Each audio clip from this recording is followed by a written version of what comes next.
Hi friends, मेरा नाम सूर्य है और आप देख रहे हैं बॉलीवुड क्रेजी। दोस्तों, मेरे साथ फिलहाल मौजूद है विनय लांबा सर, जिन्होंने बिजनेस में एक अच्छा खासा एक लाइफ का एक वक्त दिया है। 30 सालों से बिजनेस फील्ड में है, एजुकेशन फील्ड में है और ना जाने कई कई सारी चीजें उन्होंने की है। सर, आपसे जानना चाहेंगे आपकी लाइफ का एक फलसफा, जो 30 सालों में आपने प्रोफेशनल लाइफ में क्या क्या किया, किस तरह से किया है, दर्शकों को बताइए। वो कई कई चीज़ें इसलिए की हैं क्योंकि अगर आपको जब पहली बार में सक्सेस नहीं मिलती है तो आप वो ट्राई करते रहते हैं और तब तक करते रहते हैं जब तक आपको वो नहीं मिलता जो आप ट्राई कर रहे हैं। I think that's the story line here. I was born in Saharanpur, UP का एक शहर। स्कूलिंग वहीं पर की थी और एक मिडिल क्लास फैमिली से थे। बिजनेस जो है वो कभी फैमिली में किसी ने नहीं किया और ना ही कभी खुद सोचा था कि बिजनेस करेंगे। आई थिंक जब बचपन में या जब बड़े हो रहे थे तो एक ही ख्वाहिश थी कि आर्मी ज्वाइन करनी है। लेकिन वो आर्मी ज्वाइन नहीं की और यूएस चले गए और बिन इन यूएस फॉर 30 इयर्स। और आई थिंक वो खुद का स्ट्रगल देख देख के वो पता लगा, अहमियत पता लगी कि एजुकेशन की क्या होती है, फोकस क्या होता है और किस तरह से जो है आपको एक चीज़ के पीछे, विजन के पीछे जो है चलते रहना चाहिए। और वही करते करते जो है यहाँ तक पहुँच गए। आपसे ये जानना चाहूंगा, काफी फील्ड में आपने महारत हासिल की है। जो आपकी भूख है कुछ नया करने की, कुछ अच्छा करने की, खुद के लिए और दूसरों के लिए, वो क्या अभी भी इसी तरह से जारी है और आगे भी जारी रहेगी?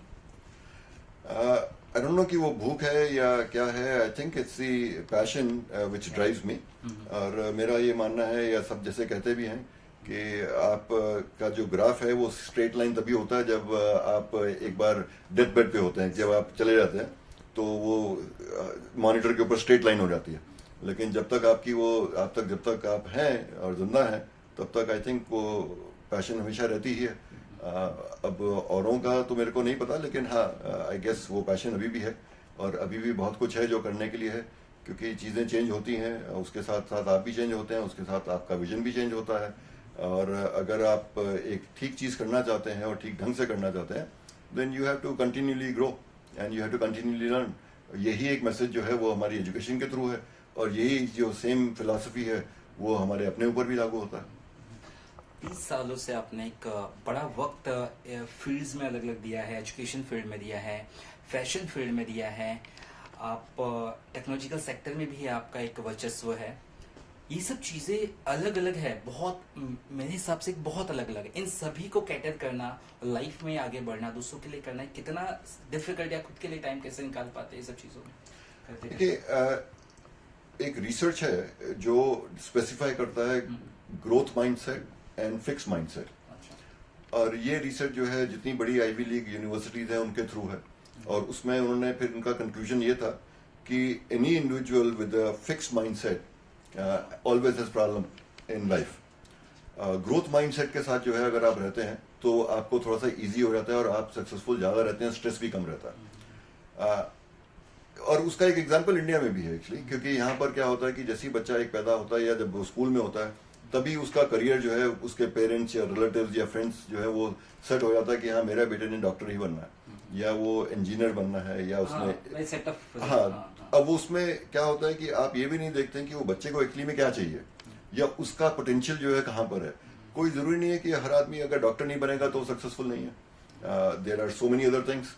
इनफैक्ट जब हम कॉलेज से निकले थे तो उस टाइम गाइडेंस नहीं थी, इंटरनेट भी नहीं था, ये कुछ ऐसा भी नहीं था कि सारी कंपनीज यहाँ आ गई हैं। इनफैक्ट टीवी पे भी सिर्फ कृषि दर्शन चलता था। और अब जो है आपके पास सारे मीन्स हैं, आप देख सकते हैं। अगर you know, in a way I can say that उस टाइम हम स्ट्रगल कर रहे थे, we wanted to do something, लेकिन अपॉर्चुनिटीज इतनी नहीं थी क्योंकि पता नहीं था कि किस तरह से करना है। आज जो है वो थोड़ा सा उल्टा है। आज लोगों के पास अपॉर्चुनिटीज हैं लेकिन विजन थोड़ा सा कम हो गया।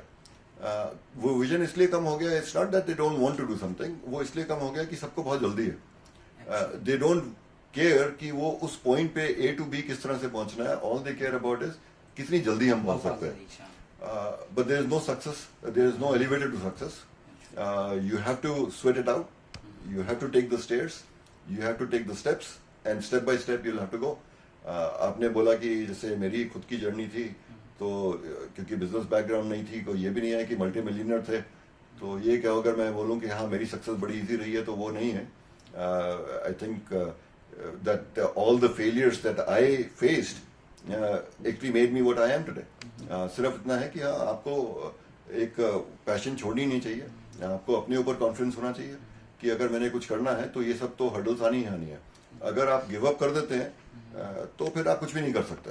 That's basically what the key is. You have talked about failures and success, right? तो नॉर्मली लाइफ में लोगों की सक्सेस पर ज़्यादा चर्चा होती है, उन्होंने ये अचीव किया, उन्होंने वो अचीव किया, लेकिन लाइफ में एक ऐसा पॉइंट आता है उनकी भी लाइफ में कि जहाँ पे एक ऐसा वक्त होता है जहाँ पे इतने ब्रेकडाउन्स होते हैं, दे समटाइम गिव अप कि भाई शायद हमारे लिए ये चीज़ नहीं है। सो वैसे मोमेंट में जो यूथ को आप मैसेज क्या देना चाहेंगे when they are like getting failures again and again and they want to achieve something? देखिए, मेरा मानना ये है, और वैसे भी you know I think it implies to real life also, that you actually do not really learn that much from your winning. You learn a lot more from your failures. तो अगर आप उस फेलियर को इस तरह से लेके चलते हैं कि हर एक फेलियर ने मेरे को कुछ सिखाया है नया, और आप उसको इम्प्रोवाइज करते हैं, उसको देखते हैं कि मैं इससे क्या सीख के और आगे की जर्नी कैसे इजी कर सकता हूँ, then I think it be a better option for you. अगर आप गिव अप करना शुरू कर देते हैं तो लाइफ में फेलियर्स तो आएंगे ही आएंगे, लाइफ में चैलेंजेस तो आएंगे ही आएंगे। अब आपके ऊपर है कि आप उसको किस ढंग से लेते हैं। आज बिजनेस में है, कल पर्सनल लाइफ में होंगे, परसों किसी और चीज में होंगे। अगर आपको एक आदत पड़ गई गिव अप करने की तो आप कितनी बार गिव अप करेंगे और क्या क्या गिव अप करेंगे? कहीं ना कहीं पे तो आप गिव अप नहीं करते हैं ना।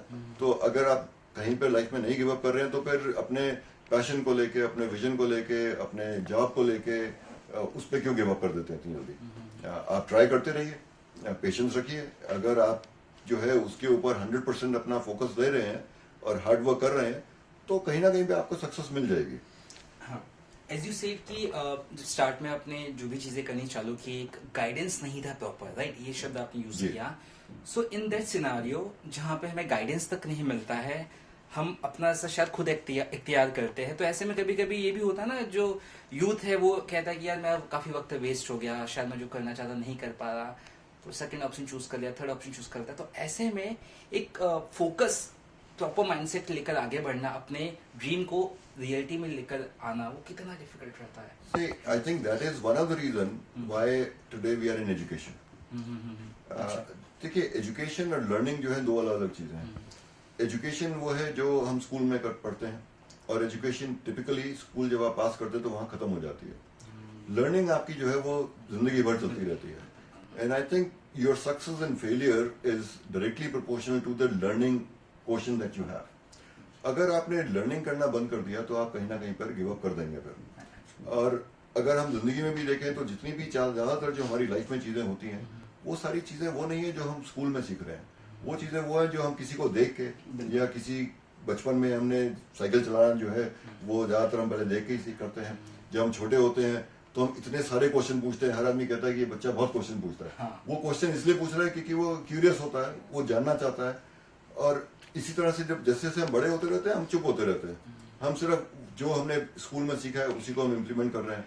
अगर हम अपना नॉलेज बेस बढ़ाते हैं, अगर हम कंटिन्यूस लर्निंग प्रोसेस लेके चलते हैं, तो कहीं ना कहीं पर वो हेल्प जरूर करता है। और यही एक हमारा जो कॉलेज है या हमारा यूनिवर्सिटी है, that is exactly what our mindset is, that we should focus on not just growing the mindset, we should focus on growing as an individual. क्योंकि आपको एक अच्छा आदमी अगर आप बनेंगे और आपको हर चीज के बारे में नॉलेज होगी, हर चीज के बारे में आपको पता होगा, तो you are not only helping yourself, you are actually tomorrow you are helping the society also, and also in return you are helping the country. आज का जो यूथ है वो कल का लीडर बनेगा, आज का जो ये यूथ है यही कल कंट्री चलाएगा, यही सब डिसीजंस लेगा। तो अगर उनको ही पूरा किसी चीज के बारे में नहीं पता तो वो डिसीजन कैसे राइट ले सकते हैं? तो that is the reason why we saying that education is fine, but at the same time learning is something which is definitely takes the priority over education also. If you are learning about things and if your knowledge base is increasing, education is only a subset of that. So that's what basically the process is. अच्छा, 30 सालों से आप education sector में रहे हैं, आपने fashion जो institute है वो भी आपने ओपन किया, रिसेंटली आपने बेंगलुरु में भी इस तरह की चीजें ओपन की। तो इंडिया में किस तरह से आगे प्लान्स है आपके? प्रेजेंट जो भी प्रोफाइल एक है ना, चाहते कि जनता जाने थोड़ा। इतने साल यूएस में रहने के बाद और एजुकेशन सेक्टर रहने के बाद एक जो चीज रियलाइज की है वो ये था कि यूएस में on an average about 500,000 5 lakh के करीब बच्चे जो है इंडिया से आते हैं। और ये सारे बच्चे वो नहीं हैं जो सारे आईवी लीग्स में जाते हैं। बहुत सारे बच्चे ऐसे भी हैं जो वहाँ पे स्ट्रगल करते हैं, छोटे छोटे कॉलेजेस में जा रहे हैं। और ये नहीं है कि यूएस है तो यूएस में कोई स्कैम नहीं है। आपने अभी हाल ही में सुना होगा कि काफ़ी सारे स्टूडेंट्स को वहाँ से डिपोर्ट कर दिया था क्योंकि वो कॉलेज या जो स्कूल है वो प्रॉपर नहीं था, डॉक्यूमेंटेशन ठीक नहीं था। तो being from India, having lived in India, I know one thing कि इंडिया में दो चीज़ों के ऊपर जो है फैमिली सबसे ज़्यादा पैसे खर्च करती है। एक तो वेडिंग जो है वो बहुत अच्छी होनी चाहिए, और फैमिली जो है या पेरेंट्स बच्चे के एजुकेशन के ऊपर हमेशा पैसे खर्च करते हैं। तो ये पता है कि ये चीज़ें हैं, और अगर इस चीज़ के लेके अगर आप यहाँ पर कुछ इस तरह से कर सकते हैं जिससे सिर्फ एक वो नहीं जो अफोर्ड करके वहाँ जा सकते हैं या जो वहाँ पर स्ट्रगल करते हैं, अगर हम वही चीज़ यहाँ पर लेके आ जाते हैं और सेम वही एजुकेशन वही एक्सपोजर यहाँ पर देते हैं at a much affordable rate, much affordable tuition, then I think it will help the students here. दूसरी चीज़ ये है कि आज हम कह रहे हैं कि 500,000 स्टूडेंट, 5 लाख स्टूडेंट वहाँ जा रहा है, लेकिन इंडिया में अगर एक मीन्स सबको मिल जाए तो वो 5,000 नहीं, वो 50 लाख भी, 5 लाख भी हो सकता है, क्योंकि इतने ज़्यादा स्टूडेंट्स हैं जो वहाँ जाना चाहते हैं, एक्सपोजर चाहिए। The one of the reason why they don't go is mainly because they can not afford और the families can not afford. दूसरी चीज़ ये भी है कि आज की डेट में भी although India has gone to the next level, लेकिन आज भी यहाँ पर शायद लड़कों को वो दूसरी जगह जाने देंगे, लेकिन लड़कियों को 4 साल के लिए जो है शायद ना जाने दें। यू नो, अभी जैसे हम राजस्थान में जाते हैं या किसी और जगह पे जाते हैं, जो फैमिलीज हैं कल्चरली बहुत ज़्यादा साउंड है, तो they don't want that, but that doesn't mean they don't want their girls to study. लेकिन अगर आप वही एजुकेशन यहाँ पर लेके आ जाते हैं और आप कहते हैं कि अब आप 3 साल के लिए वहाँ नहीं जा रहे हैं, आप सिर्फ 3 महीने के लिए जा रहे हैं, so that you get that exposure, but the rest of the education you can complete here and you still get the degree from there, तो वो थोड़ा सा उनके लिए ईजी हो जाएगा। तो यही सोच के जो है फिर हमने इंडिया में ये खोला। We also talk about quality education, right? So quality education, जिसके आपने कहा काफी बच्चे जाते हैं बाहर, तो क्वालिटी एजुकेशन के लिए किस तरह से आप ट्राई करें कि इंडिया में किस तरह से आगे ब्रांचेस आपकी बढ़ाने वाले हैं, उसके बारे में कुछ बताइए। देखिए, क्वालिटी एजुकेशन इंडिया में भी बहुत है, एकेडमिक्स जो है इंडिया में is one of the best also. Problem सिर्फ यहाँ पर एक ये देख रहे हैं कि यहाँ पर एकेडमिक्स जो है वो एक मेमोराइजेशन के ऊपर बेस्ड है सारा, कि आप सिर्फ नंबर्स के पीछे पड़े रहते हैं कि हमारा 98% है, 99% है, यू नो, या जो क्लासरूम के अंदर एक एकेडमिक्स जो चलता है सिर्फ उसके ऊपर है। रियल लाइफ में सिर्फ एक बुक नॉलेज काम नहीं आती है। रियल लाइफ में जो है आपका एक वर्क फोर्स के लिए आपको रेडी करना, और वहाँ पर क्या चैलेंजेस हैं अगर आप वो करते हैं, सॉफ्ट स्किल्स क्या हैं, पर्सनल ग्रूमिंग क्या है, बाहर जो है आप रिस्क फैक्टर कितना ले सकते हैं, कितना नहीं ले सकते हैं, कम्युनिकेशन स्किल्स कैसे हैं। So there is lot more that is actually involved other than just the academics.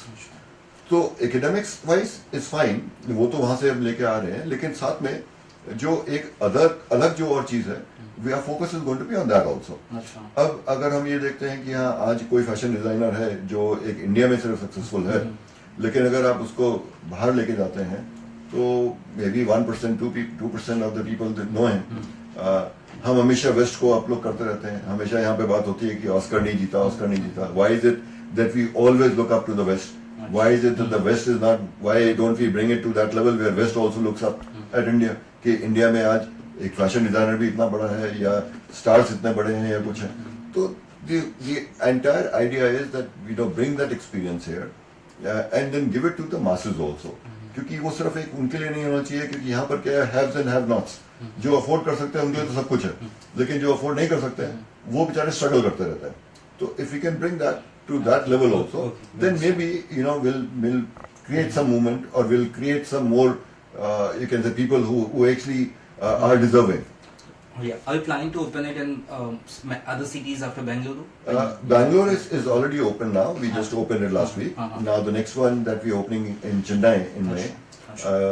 After that, it's going to be in Mumbai. So the Mumbai is going to be later this year. Yeah. As you said, you have spent a lot of years in USA. यहाँ पर आकर एक अपनापन क्या वो miss करते हैं आप USA में, कि यहाँ पे आके एक अलग फील? सीधी सी बात है, आपने कहा यूपी सहारनपुर से आपने मिट्टी की खुशबू। देखिए, जहाँ पे आप बड़े होते हैं वो आपको कहते हैं ना फर्स्ट लव, तो वो तो फर्स्ट लव रहता ही है। हाँ, आप यूएस में चले गए, अब वहाँ पर 30 साल रह गए, वहाँ ज्यादा टाइम है, लेकिन पैदा आप यहाँ पे है, स्कूलिंग आपकी यहाँ है, तो वो एक अपनापन तो हमेशा ही रहता है। तो ये तो मैं कभी नहीं बोल सकता कि मैं 100% एक अमेरिकन हो गया, चाहे सिटीजनशिप वहाँ की है. I was born Indian, I look like an Indian and I will always be an Indian. क्या क्या मिस करते हैं? खाना, क्या बहुत सारी चीजें एक रहता है हमें. जी, खाना ऑफ कोर्स मिस होता है. उसके साथ आई थिंक एक जो यहाँ पे सर्कल है या एक अपनापन होता है वो हमेशा मिस होता है. और आई थिंक जब आप यहाँ पर आते हैं तो यू फील एट होम. आप चाहे वहाँ 30 साल रहे या 50 साल रहे, आप फिर भी जो है एक अमेरिकन इंडियन या एक इंडियन जो अमेरिका में सेटल है वही रहेंगे. लेकिन यहाँ तो आप यही हैं, यहीं के लोगों की तरह दिखते हैं, यहीं के लोग हैं, तो फिर वो एक पीस ऑफ माइंड रहता है हमेशा. आखिर में जानना चाहेंगे सर आपसे, आज की जो यूथ है, because India is a youth centric country, right, और क्या यूथ को क्या संदेश देना चाहते हैं, किस तरह से पढ़ाई करें, जिसमें फोकस है, क्या कुछ एक ऐसे आपने 30 साल काम किया, आपने यूएस में भी जाके देखा कि इंडियन बच्चे वहाँ जाते हैं, तो एक मैसेज क्या देना चाहेगी जो इंडियन यूथ आपको देख रही है अभी? I think the message is very clear. In fact, what I said earlier also, that there is no shortcut to success.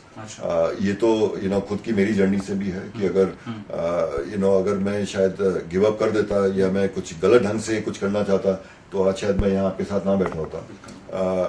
Keep on trying. और आप देखिए, सबको पता होता है कि आपका पोटेंशियल कहाँ पर है. अगर आपको ये पता लग जाएगा कि आपका पोटेंशियल कहाँ पर है और आप उसी करियर फील्ड में आगे बढ़ते हैं तो आपका काम इजी हो जाता है. आप वो मत करिए कि जो आपको आपका दोस्त कर रहा है या आपके कोई फैमिली में कोई कर रहा है. Maybe they have that potential, they have inbuilt potential. आपके अंदर कुछ और पोटेंशियल हो सकता है. Just because they are successful now and they are making lot more money than you are, that doesn't mean that you are not good enough. आप करते रहिए, ट्राई करते रहिए, success will come, everything else will follow. But just don't give up. Keep your focus. That's it. I think. Thanks a lot. Have something which is the criteria, the regular criteria that any college has. Based on that, people will be doing that. But again, one of the other very, very important things, we say India is one country where English speaking is not really a problem. Almost everyone here speaks English. But when the same Indian goes to take a test for TOEFL, for GRE, for GMAT, we fail. Okay, because it's not really our own language. We acquired it. So it's not like Dr. Govitz. I've been in the US for 30 years. He's Native American. He's not that Native American. I mean that American. Now, obviously, he's totally different the way he speaks. Even after living there for 30 years, I still have that accent. Because I'm an Indian at the end of the day. Same thing. GRE, GMAT, TOEFL, all this, when the Indian students they apply for it, almost ask you for your degree because they know that degree doesn't really give you anything. It's a skill set that's more important. But we are still chasing the degree. We are still chasing and running after all those things that was done almost about 50 years back. Everything else has changed, but our perception towards education still remains the same.